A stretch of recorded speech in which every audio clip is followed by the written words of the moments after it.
This is it. We're doing it again. We are live. One man went to mow. The session commences. Gava, come and join me. One man went to mow. It is that time of the day again when we spend time together discussing all matters Nigerian. So, Gada, come and join me. The session has commenced. I am in situation and your company is required. One man went to mow. The eagle has landed. Water, only water. Water, only water. Where they see ma. Water, water, water, water, water, water, water, water, water, water, water. Water, only water. Where they see ma. Hapa o naido. Hapa o naido. Hapa you don't come o.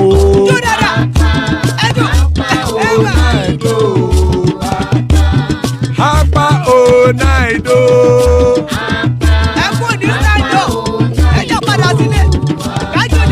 Oro kẹ̀kẹ́ ẹlẹ́mù yé o.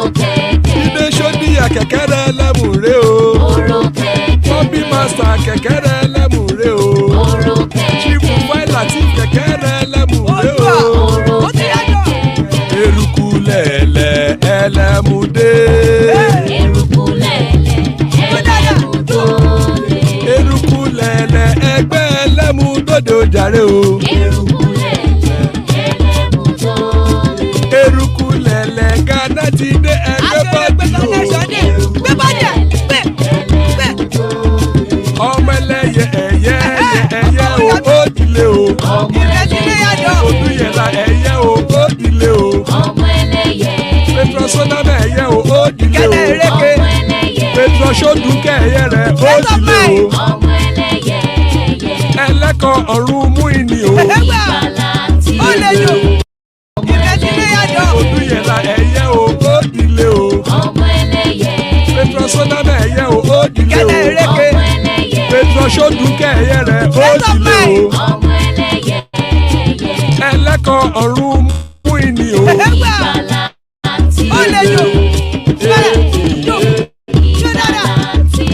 Àkùkọ ọ̀run mẹ́kọ̀.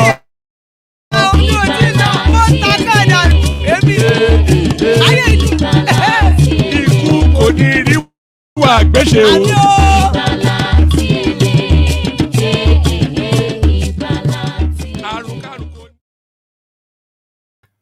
And there we are. Iku Koniriwa Gbeshe by the Kegites. Iku Koniriwa Gbeshe, as guys, I bring you this. No going back on hashtag EndSARS memorial protest. Take it back movement fires back at Oyo police. So it looks as though now the battle lines have now been drawn and that battle situation of the October 20th last year will be revisited again. So all of the signaling and all of the signposting to almost an inevitable clash, at least in Lagos and perhaps several other spaces in Nigeria. No going back on hashtag EndSARS memorial protest. Take it back movement fires back at Oyo police. So Lagos police already taken a stance. It looks as though Oyo police has taken a stance too. Almost certainly Abuja would take a stance and the police forces nationwide will take a stance. The people are determined and the government will not yield. So a heady mix, no going back on hashtag EndSARS memorial protest.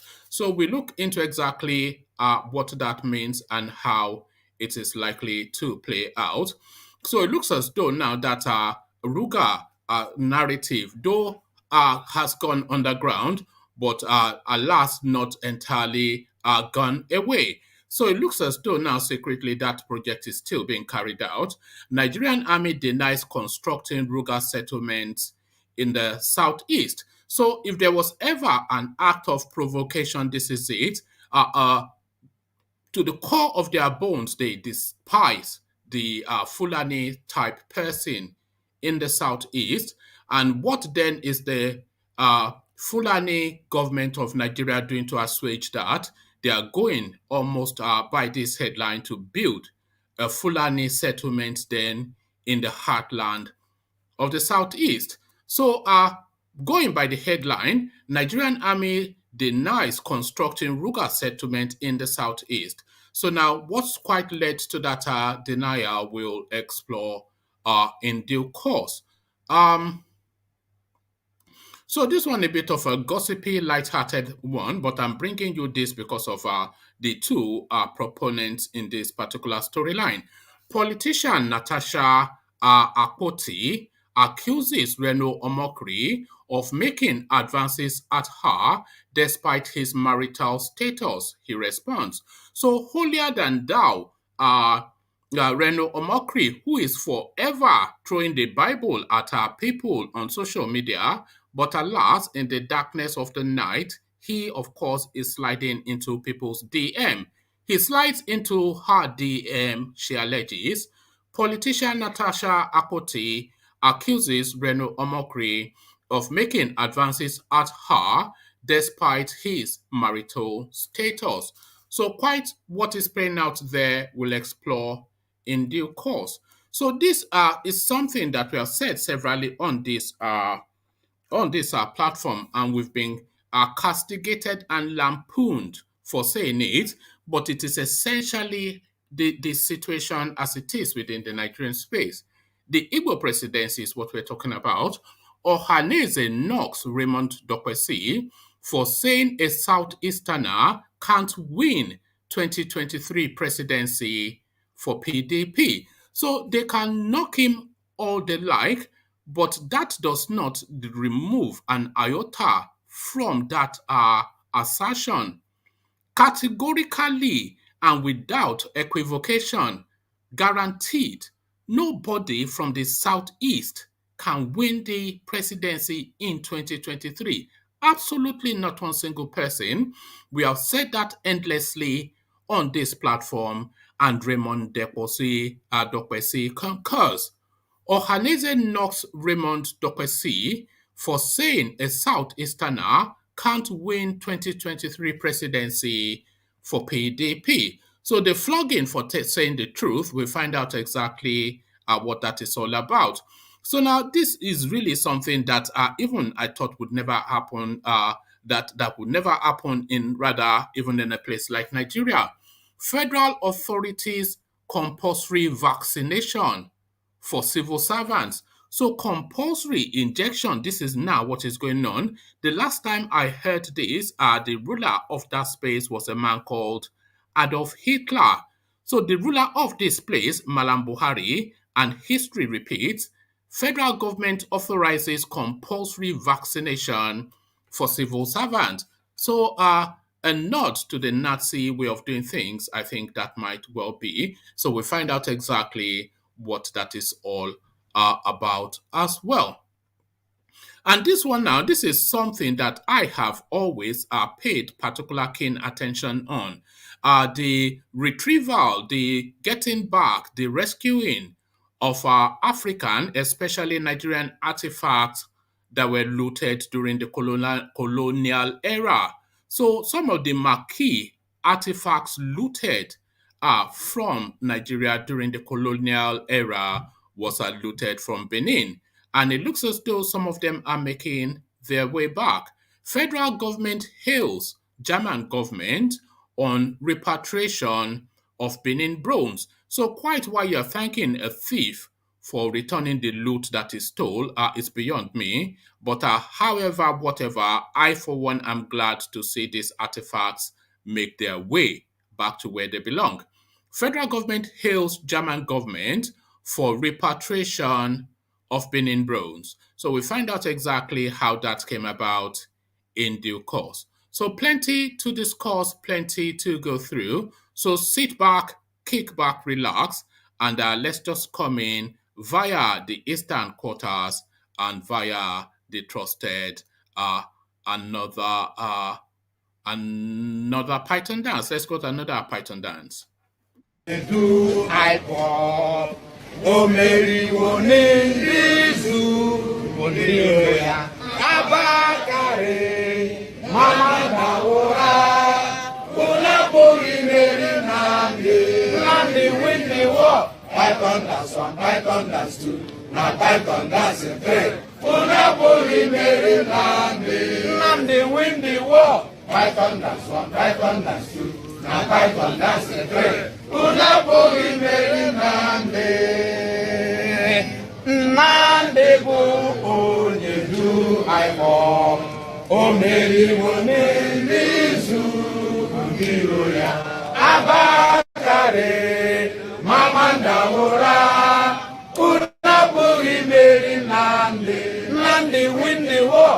Python that's one, Python that's two, now Python that's a three. Unapuri meri nande win the war. Python that's one, Python that's two, now Python that's a three. Unapuri meri nande win the war. Python that's one, Python that's two, now Python that's a three. Unapuri meri nande win the war. Python that's one, Python that's two, now Python that's a three. Unapuri meri nande win the war. Python that's one, Python that's two, now Python that's a three. Unapuri meri nande. And there we are. Nnamdi to win a war. Nnamdi to win a war. As guys, I bring you this. No going back on hashtag EndSARS memorial protest. Take it back movement fires back at our Oyo police.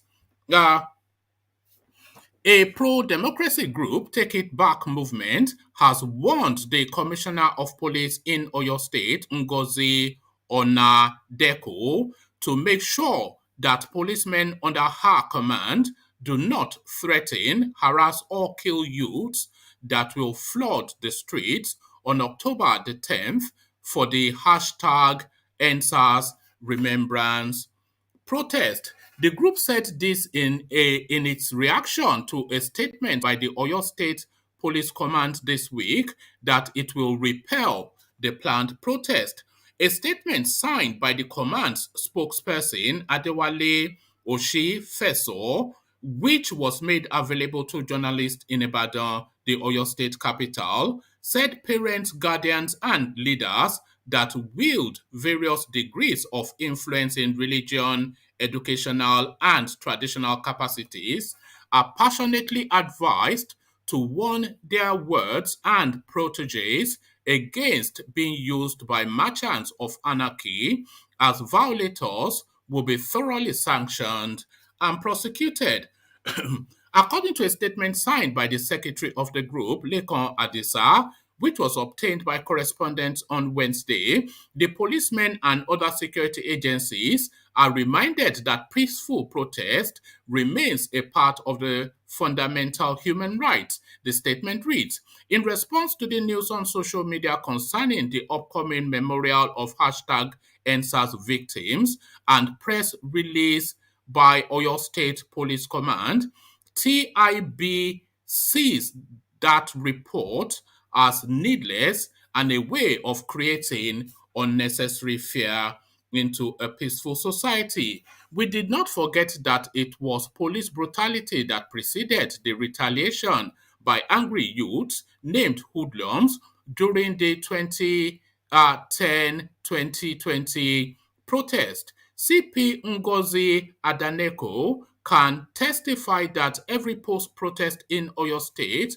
was carried out peacefully before police themselves turned it to violence and started shooting at peaceful protesters around the state.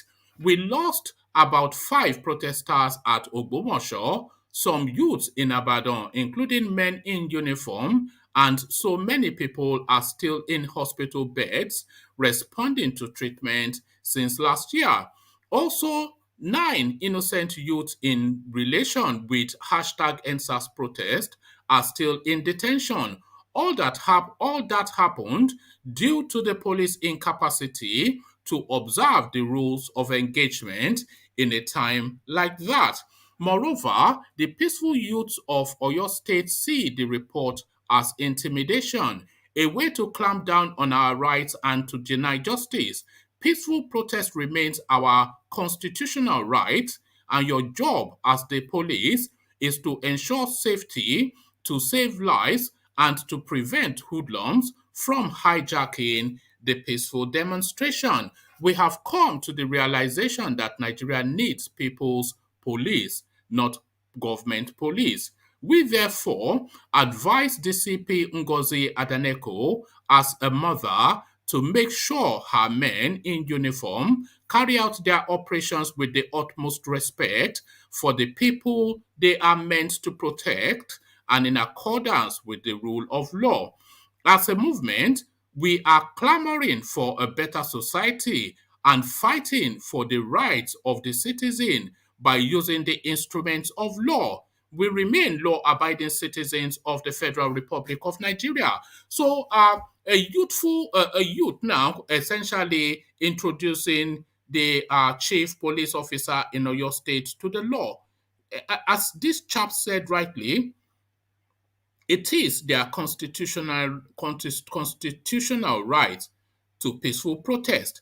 And it is indeed the duty of the police, no, not to prevent that rally or protest, but to protect it and support it and ensure that it's not infiltrated by hoodlums and ensure that they don't constitute a nuisance to normal day goings on. So that is just the level of police involvement in protest as far as legal requirements of the Nigerian state is concerned. So the police should be notified as a matter of courtesy, maybe even as a matter of law. They are notified. They do know that the protest is going to take place. All they then need to do is to strategize as to how to ensure that that protest is peaceful. That is all that is required of them. No intimidation, no clamping down on our protesters, and certainly not shooting at young people. So the young man introduces the Ngozi police chief of Oyo State to the law. Nigerian army denies constructing Ruga settlement in the southeast. So now this controversy doesn't seem to be going away anytime soon. The Nigerian army has debunked reports that it is constructing Ruga settlement in the southeastern region. In a statement issued on Wednesday, the acting deputy director, Army Public Relations, 82nd Division, Major Abubakar Abdullahi, described as baseless, false, an allegation that the division of the Nigerian army is currently constructing a Ruga settlement in Igbo, Etiti, and Udi local government areas of Enugu state. The statement disclosed that its engineers were currently constructing a military training facility between Ochima and Afa in Igbo Etiti and Udi local government areas. The 82nd Division Nigerian Army has noted with utmost concern a baseless allegation aired through an outlawed online radio that the division of the Nigerian Army is currently constructing a Ruga settlement between Ochima and Afar in Igbo Atiti and Udi local government areas, Enugu State, the statement reads.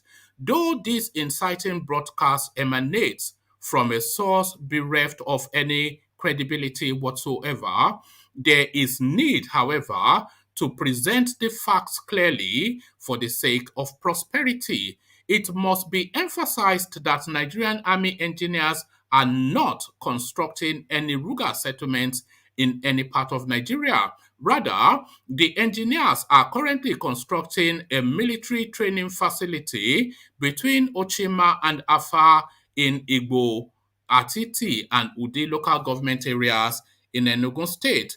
Upon completion, the facility will accommodate troops during training and aid to improve their efficiency in protecting law-abiding citizens across the southeast. Any counter-narrative aired on the project is a malicious falsehood aimed at inciting the public against the Nigerian police. Members of the public are therefore advised to disregard such untrue and false information emanating from this aforementioned media or any information source.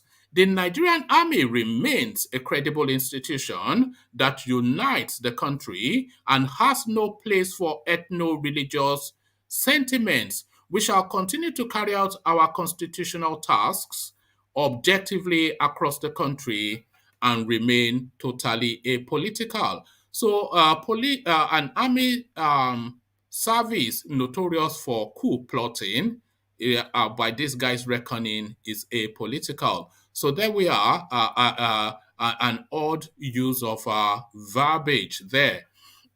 Politician NATASHA Akpoti accuses RENO Omokri of making advances at her despite his marital status. He responds. Nigerian politician Natasha Akpoti has made some allegations against Remno Omokri, and he has responded.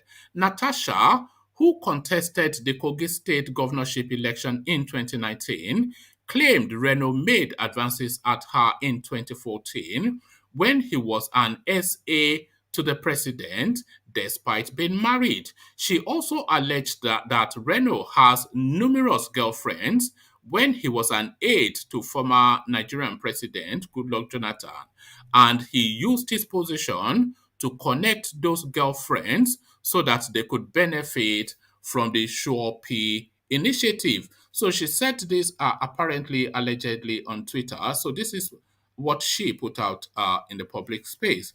So Natasha H. Akpoti, dear Reno Omokri, I understand how boring and bitter life must be for you away in the United States on asylum. No more access to your numerous iPhone 2 girlfriends, most of whom you got into Shopee through your office as an essay to President Goodluck Jonathan. Weren't you married then? I rejected your silly advances in 2014 at the Villas Banquet Hall during President Uhuru Kenyatta's reciprocated visit. I gave you a fake name and a false contact, but her comment comes after Reno shamed a lady who jokingly asked him to be her sugar daddy. Reno told the lady that he has a wife and leaving his wife for her would be like leaving iPhone 13 for iPhone 3. This caused the woman to trend on Facebook yesterday, October the 12th. So here we are. It says, so this is the woman. Hello, handsome. Can you be my sugar zaddy? So whatever that means. So I think this is essentially some Twitter going on. And then so that's just what the girl said to Reno. And then he then responded, have you seen my wife? How can I leave iPhone 13 and follow iPhone 3 and call such sugar daddyism?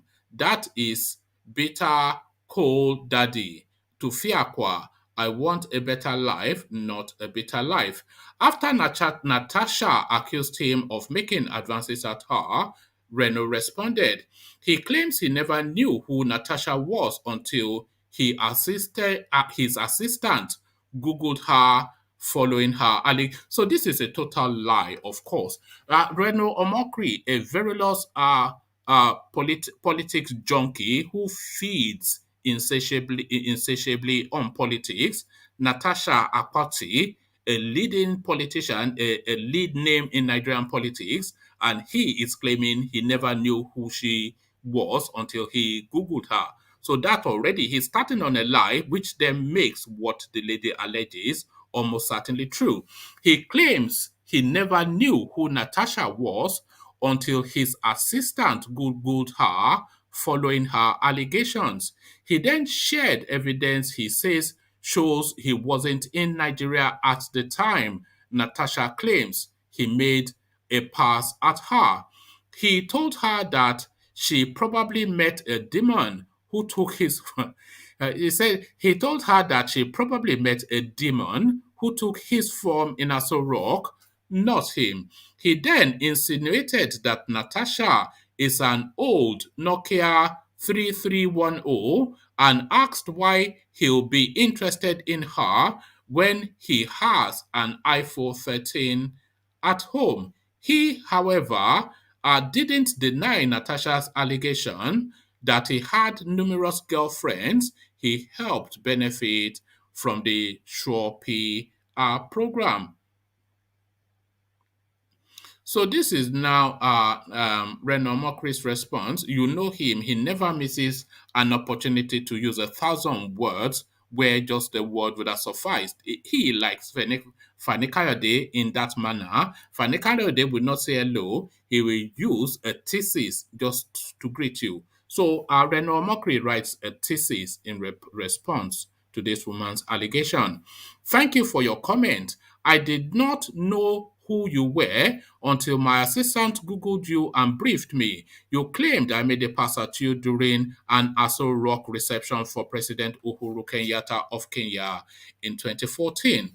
The only time a state banquet was held for President Uhuru Kenyatta during then President Jonathan's tenure was when he visited Nigeria between May 4 to May 7, 2014, to reciprocate a visit that President Jonathan made to him in Kenya between September 5 and 6, 2013. You claimed I made the pass at you at that Aso Rock reception, and I also asked for your number, of which you gave me a fake name and number.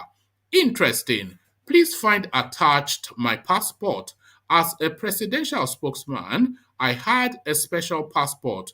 Do note the US immigration stamp on my passport showing that I entered the United States of America on April the 28th, 2014. Also, you may want to note the other immigration stamp from Muritala Mohammed Airport showing I did not return to Nigeria until June the 23rd, 2014.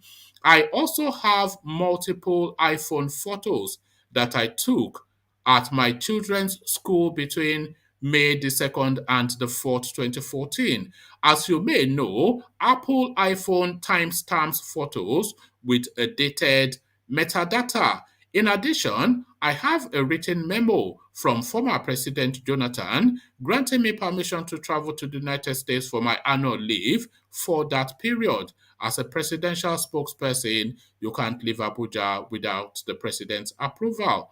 So on and on it goes, and then he goes on to present photographs of his passport, etc., etc.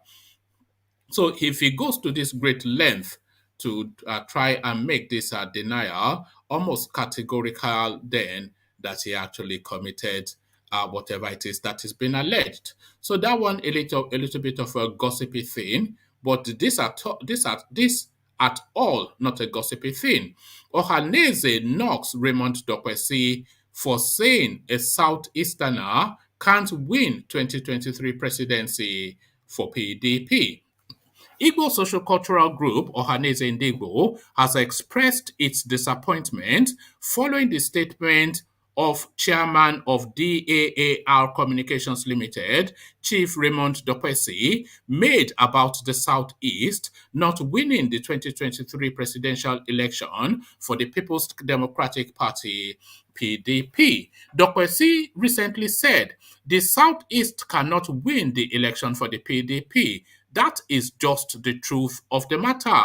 I don't beat around the bush. I treat issues as they are and as I understand them. There is no candidate. Oh, goodness me. This is categorically what I have been saying for months and months on this platform. Word for word almost. I'm not saying he's copying my words, but essentially he's just speaking to that understanding because this is clear to everybody and equally clear to this man. So he's just speaking as he finds it. Dokpesi recently said the Southeast cannot win the election for PDP. That is just the truth of the matter. I don't beat around the bush. I treat issues as they are and as I understand them. There is no candidate from the Southeast Even I dare say there is no candidate from the south that you can put in the north today that will be able to win an election. It is going to be a humongous challenge. So the latter half of that I don't agree with. So this guy, of course, signaling that is a is a as an article adherent, is an article acolyte, is an article whatever. So it's essentially signaling his hand for article with the latter half of that statement. But the first half of that statement I categorically agree with. And it carries on. But Ohanaeze have now responded through its national publicity secretary, Alex Ogbonia, saying it is disheartening that Dokpesi, one of the leaders of the South People's Assembly, would see the entire South as an electoral liability to the PDP. According to Ohanaeze, there can never be peace in the absence of justice, and that Nigeria would remain in crisis until its leaders embrace justice, equity, and fairness as a guiding philosophy. The statement reads, one can easily understand the psychological ambivalence in the Dokpesi persona. On the other hand, there is no reason for the condescension and disdain he handed over to the entire South. According to him, even I dare say there is no candidate from the South that you can put in the North today that will be able to win.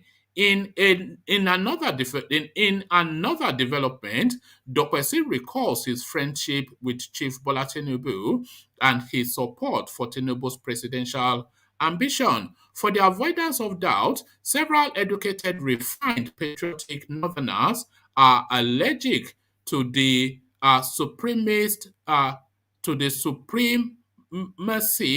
born to rule entrepreneurs, which has created the current Nigerian dilemma.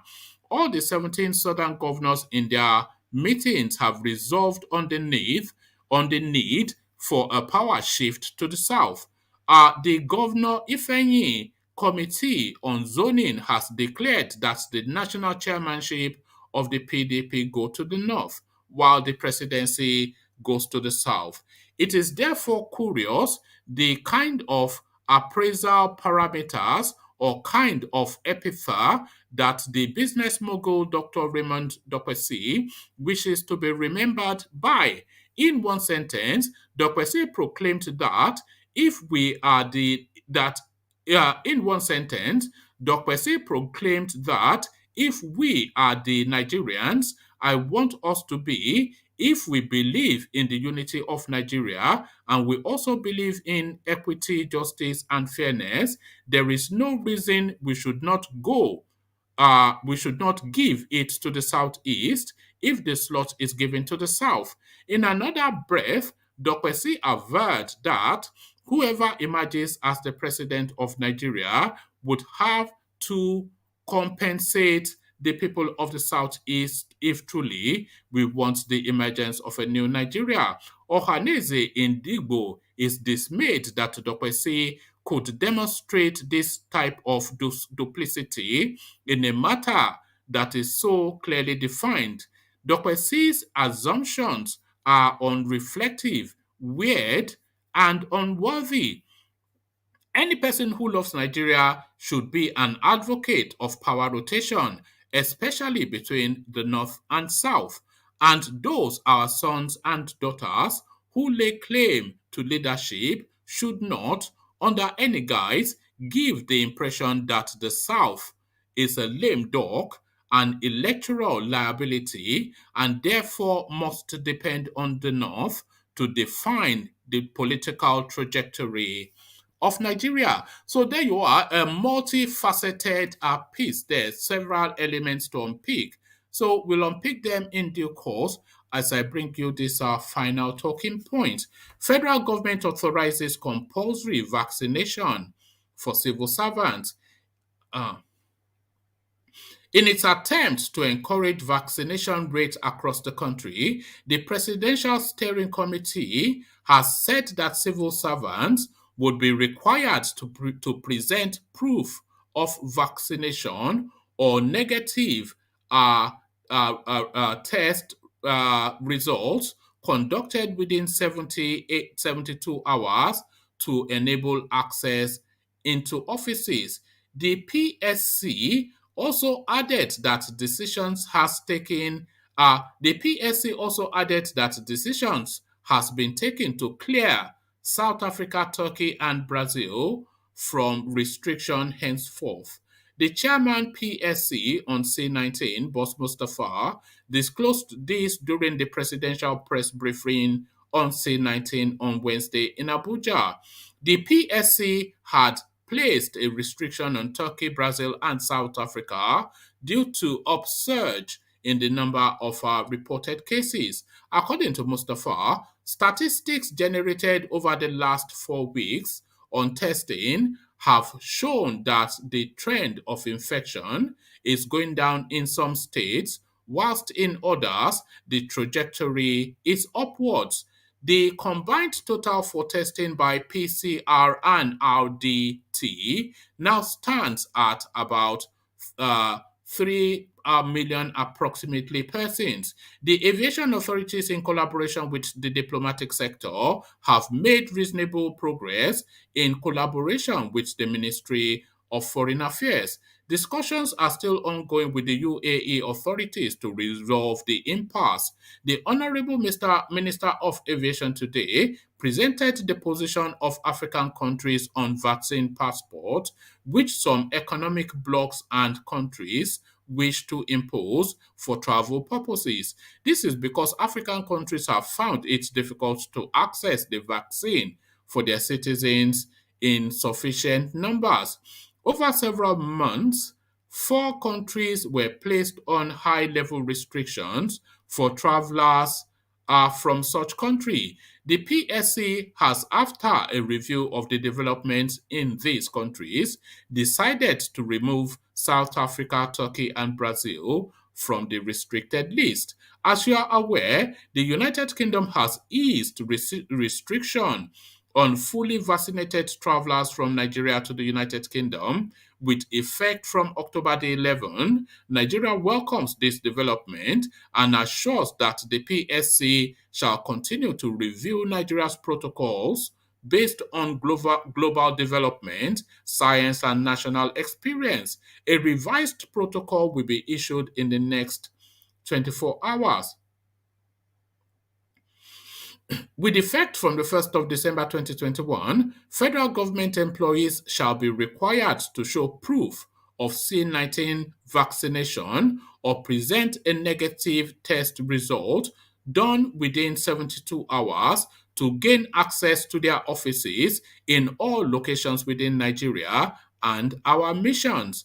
An appropriate service-wide advisory slash circular will be issued to guide the process. Mustafa further advised Nigerians to increase vigilance during the festive period. The PSC wishes to put Nigerians on notice that 2 major religious festivals, Salah and Christmas, are approaching, and we shall be experiencing increased passenger traffic in and out of the country. Similarly, events of large gathering are likely to hold. While the PSA prepares to escalate surveillance and other control activities, we urge the states and all Nigerians to also increase their vigilance and take measures to moderate activities. So this is essentially what this whatever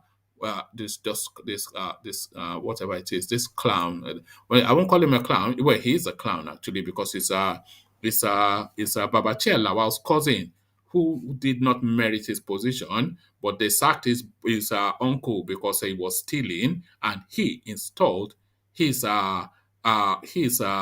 nephew there to carry on the stealing. So, an idiot. Federal government hails German government on repatriation of our Benin bronze. The federal government on Wednesday hailed the German government for the repatriation of Benin artifacts from the European country. About 1,130 pieces of Benin bronzes are expected to be returned to Nigeria next year, with Germany expressing its readiness to willingly decide to return the items, thus becoming the first country to do so. As part of moves to achieve this, the Minister of Information and Culture, Lai Mohammed, received the German government delegation that came to Nigeria with the signing of the Memorandum of Understanding. According to a statement issued by Segun Adeyemi, the spokesperson of the minister, Mohammed said the MOU marked the beginning of efforts that will culminate in the signing in December 2021 of the agreement on the reparation of the Benin bronzes. This is even as it described the MOU signed between Nigeria and Germany in Abuja as a major step towards the repatriation of hundreds of Benin bronzes from Germany next year. The German government and the German people have taken a bold step by agreeing to voluntarily, without too much coercion on the part of, you see, this is the most ridiculous thing, without too much coercion. So they've not even made any effort to get these things back. This is the thing, because of course, the sort of religious governance that we have in Nigeria at the moment with Malam Buhari, they probably see Benin bronze as devil worship. And I'm sure if the Germans returned them during Buhari's administration, if they fall into the federal hands, there's a possibility that he might well attempt to destroy it for religion and faith. The German government and the German people have taken a bold step by agreeing to voluntarily, without too much coercion on the part of Nigeria, to return these artifacts. Because what the return of the artifacts will do is that it is going to really cement further the relationship between Nigeria and Germany. Culture today has become one of the effective tools of soft diplomacy. The minister said the return of the artifacts should not be an end of an era, but rather the beginning of further cooperation between the two parties. Mohammed said a team of experts will leave Nigeria very soon to engage with stakeholders in Germany on the repatriation of the artifacts. Although Germany acquired the artifact through global trading in artifacts, the minister explained that it had voluntarily agreed to relinquish them in order to further strengthen the bilateral ties between Nigeria and Germany. He added, a team of experts will be visiting some museums in Germany very soon, and the whole idea is again confidence building to especially assuage their feelings of loss and make it lighter and easier for them, and also make their position more tenable to the people. In his remarks, the Director General for Cultural and Communication of the German Federal Foreign Office, Dr. Andres Gorgen, said the release of the artifacts is part of a cultural policy that will contribute to the healing of wounds inflicted by the looting of the artifacts from Nigeria, and to establishing a new relationship between Germany and Nigeria. He commended the effort of the National Commission for Museums and Monuments and said the signed Memorandum of Understanding was based on what the minister initiated during his visit to Germany earlier in the year. Members of the German delegations include the director of museum at the Rottenburn, Professor Barbara Plankensteiner. So Professor Barbara Plankensteiner, president of the Prussian Cultural Heritage Foundation, Professor Hermann Persinger, and the German ambassador to Nigeria, Brigitte Ori. So there we are, the return of artifacts. I, for one, have been paying special attention to that space, because the return of those artifacts, something that in fact, there was a time that I was going to actually go to the British National Museum to actually do a study of those artifacts that may well be in that space. So to all of that, Charlie Boy, we have you, so we see you. Charlie Boy, what says you? Charles, are you there? Okay, so there we are. We don't appear to have Charlie Boy, and we don't appear to have anybody taking on the talking points. So I'll leave it there. Carry the conversation on within the comment section, but here I say peace.